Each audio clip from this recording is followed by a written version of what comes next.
اور تصدیق اس سے بھی ہوئی کہ ان کی دونوں ٹانگیں کٹی ہوئی. اسی طرح دیگر صحابہ، وہ پورا لشکر جو تھا وہ شہید ہو گیا، پورا لشکر.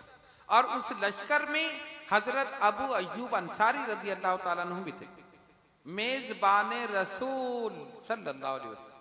یہ شرف ان کو حاصل ہوا جب سرکار مدینہ طیبہ آئے تھے، اور ہر کوئی چاہتا تھا حضور میرے گھر، حضور میرے گھر. فرمایا چھوڑ دو اس اونٹنی کو، معمور من اللہ ہے، جہاں بیٹھ جائے گی وہیں ہمارا قیام ہے. چھوڑ دیا سب نے. اونٹنی جا رہی، ادھر دیکھتی ہے ادھر دیکھتی ہے، جا کے بیٹھی حضرت ابو ایوب انصاری رضی اللہ تعالیٰ عنہ گھر کے قریب. انہوں نے عرض کی سرکار تشریف لے. وہ جلیل القدر صحابی کہ جب کھانا حضور کی بارگاہ میں بھیجتے تھے تو نبی پاک علیہ الصلوۃ والسلام پلیٹ میں جس جگہ سے تناول فرماتے تھے اور سرکار کی مقدس انگلیوں کے نشان تھے، یہ اسی جگہ سے کھاتے تھے، برکت کے لیے کہ میرے رسول کے ہاتھ ادھر لگے ہیں، دستے مبارک اسی جگہ سے کھاتے. ان کے فضائل بے شمار ہیں. وہ عظیم صحابی وہ بھی اس لشکر میں موجود تھے، لیکن ان کی شہادت نہیں ہوئی، اس سے پہلے ہی ان کا وصال ہو گیا ایک بیماری میں.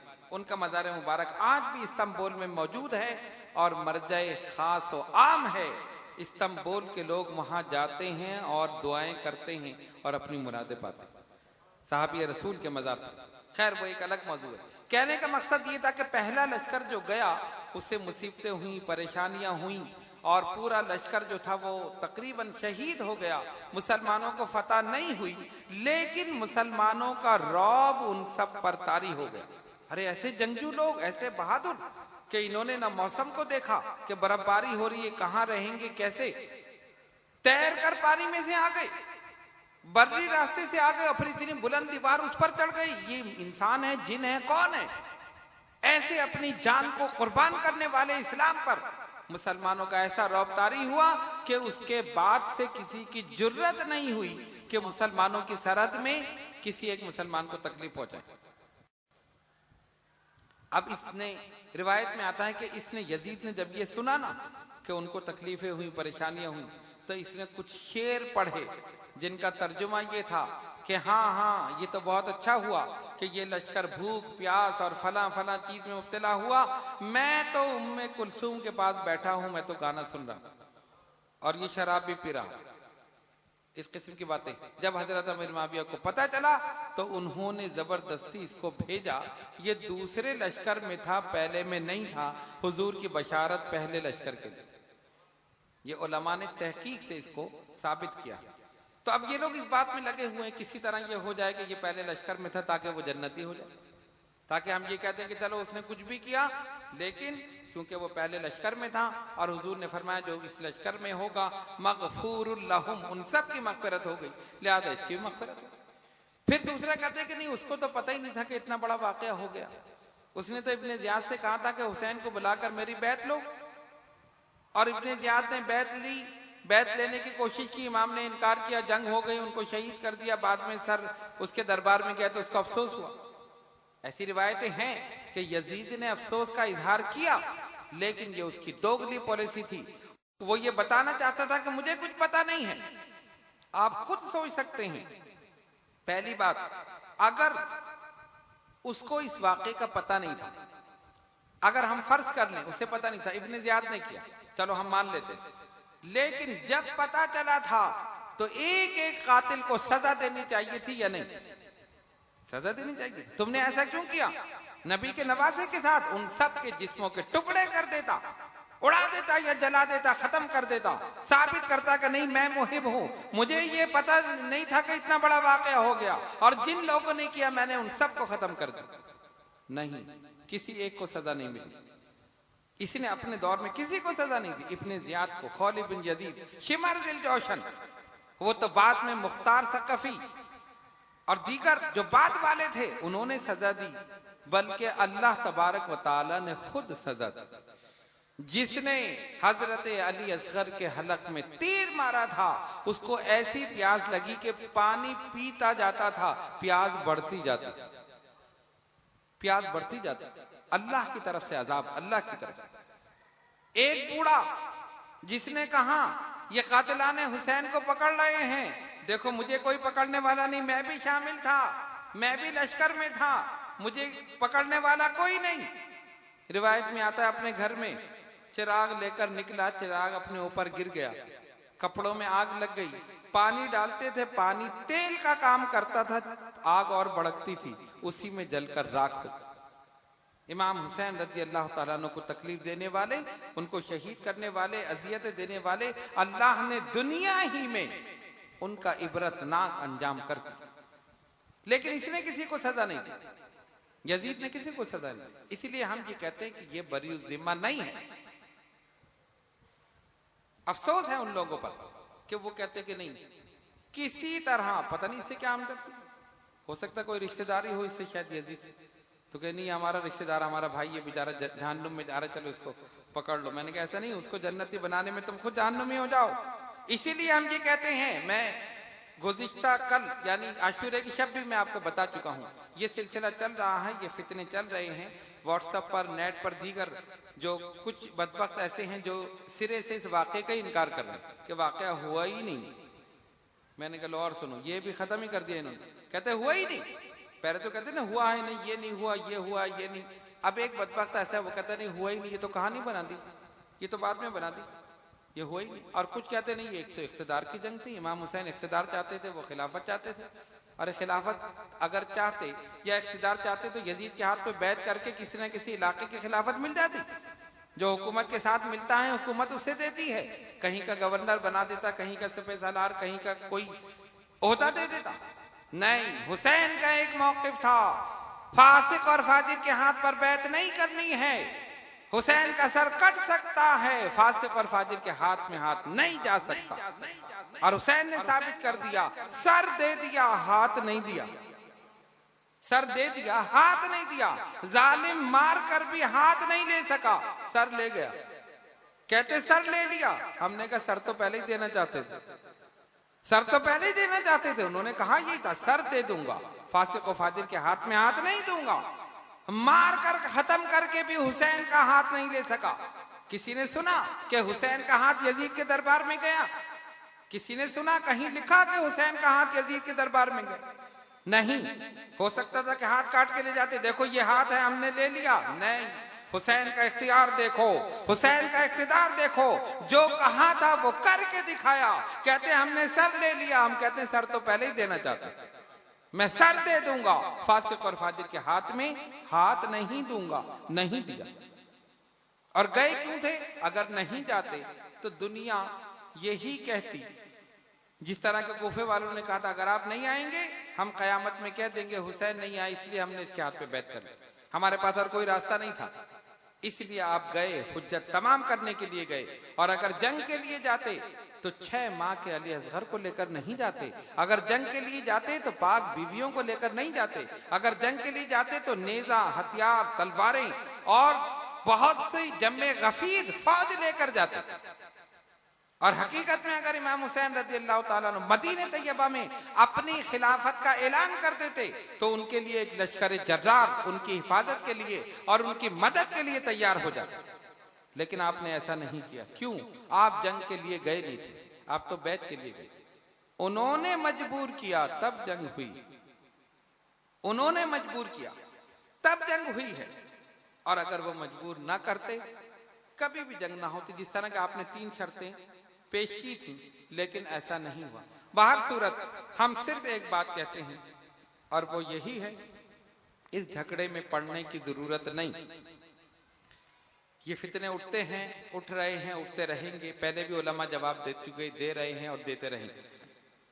عوام کے لیے یہ ہے کہ آپ کو کسی یزیدی سے بحث کرنے کی ضرورت نہیں، جو یزید کی حمایت کریں آپ کو اس سے بحث کرنے کی ضرورت نہیں۔